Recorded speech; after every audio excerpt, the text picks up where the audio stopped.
masak chemin chanchin lor khom thlir tu ni ngai thla tu hei zong zong nen reng kan che bai von February ni som priat sang ni som ni pali pathian ni Manipur boina e kaltira in kap na he boi tak tak theinowa e una he hom lailok phai tiang ni mun sang sanga tangin tanila in atun hom hin in kap na ala khalwua chang hoidan dek chun aram bai tengol hoito pa khorong gamba khumanan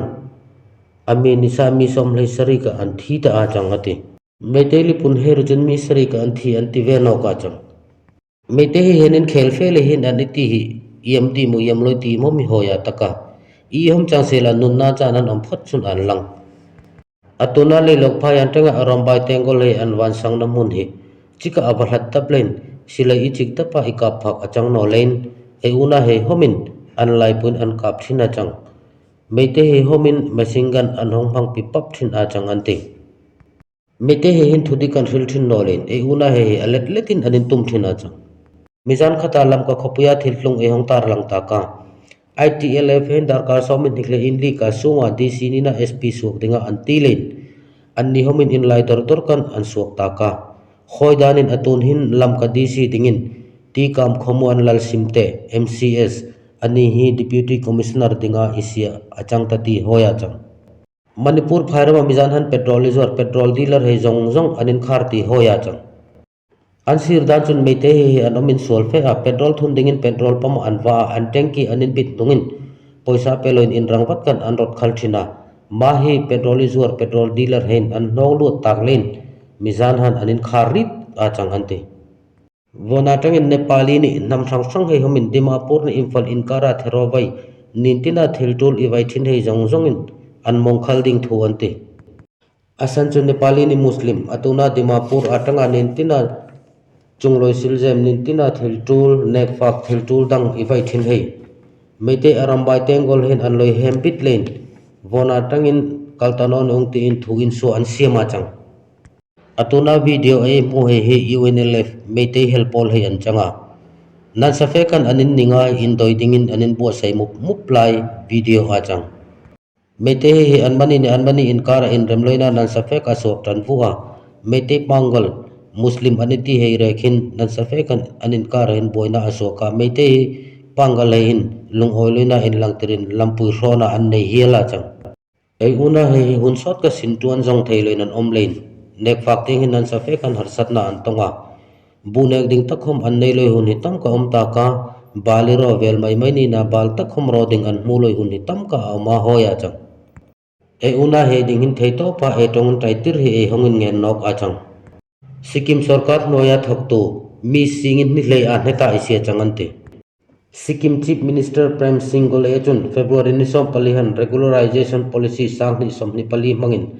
sarkarin adnet loya department sang sang noya ai mang mi singin ni lei zet chu February thla aral ma in adneta isirit an changding thu ati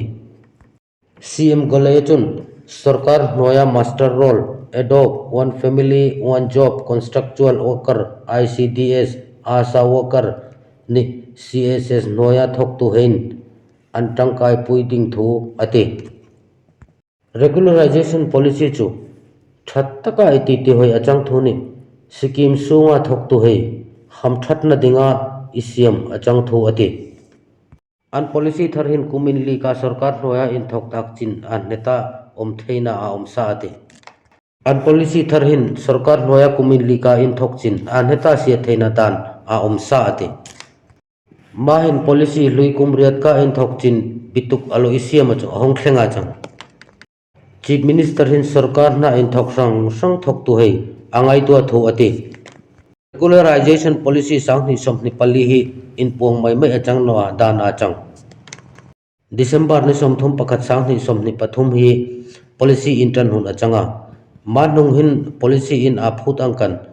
sarkar na kumli ka loin thok ta khei an neta isia thei anchang ati thok tu singin ni le a neta isia ding hi cabinet in thung khom min apom pui tak thu atia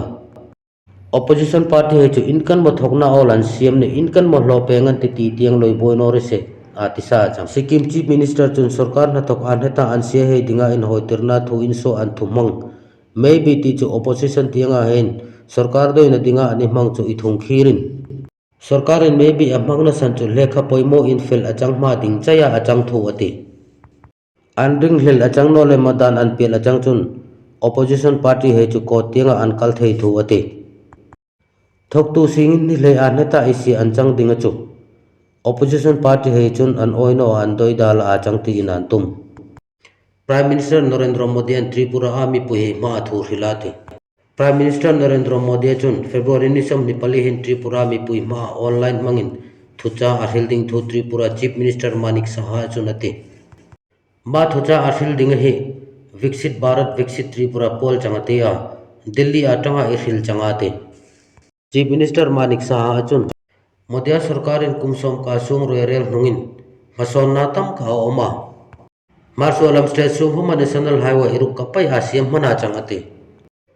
Act East Policy Mangin Bangladesh Reka in Lutin Sok Nading Maitri Setu chu Tripura Simtiang Bultan Achang Taka Mabakan Special Economic Zone Sabrun Tianga Anhong Ituma Changsa Maitri Setu hi siam zai Achang Tikchun State Mail Dangilam Tirdor Atia Chittagong Podrekom Olsampai ka in Lutin Sok Thai Changtanga Te Atisa Chief Minister Manik Sahachun Vaibel se Zali Somli Chumpason Nasin Rangsang Thona Dingin Asanga isi achang ta ati masin thona dingla in haura tui kola tuilen in dannani agartala ujjain ta palace kolvel cheithat na dinghom ahom ati Tripura Chief Minister Manik Saha an health scheme tharan pong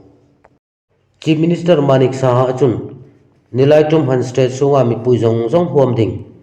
health scheme thar Chief Minister Jan Arogya Yojana CMJAY chu atlangzar health scheme thar noya hin Ayushman Bharatin ahom veloi insung ko tam kachu hom venga tia chang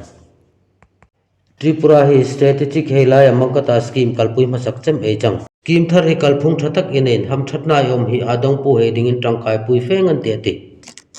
Chief Minister chun CMJAY chu Prime Minister Jan Arogya Yojana PMJAY kalphung angka kalpui achang ding thu ati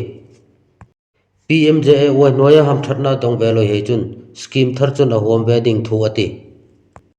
Tripura Army puizong zong chu damloina reka inzomna ineilen kumkan insurance cheng noiringa ka ari dong thei tangan ti achang ati Chief Minister Manik Saha achun CMJAY ding hin cheng Vaibel se rizalei inlika asanga isi achang thu ati Mahe state sunga insung kwa noi 4.15 he chu hom sari ta ti achang ati CMJAY chun Tripura sunga sarkar na thokai hom ahom sa thei thu atisa chang chu sarkar na thokai chu state sarkar in allowance apek he chu anlak loiding changa te ati Health Secretary Kiron Gitia chun an scheme thar chu huap zoi tak achang thu ni Tripura state sunga omzong zong he dinga ham thatna om thu ni damloina chi sang sang chu an scheme tharin ahom ki prit thu atisa atun tuma ding chun maka ayang tar lang thiam chang siala niloi subscribe pe ka niloi thlir pe ka niloi ngai pe ke zong zong lom thu nang ni kisila la subscribe loi ni la like loi he zong zong in niloi subscribe pe ka niloi like pe dingin atharin nin khongai na nang ni khongin ni no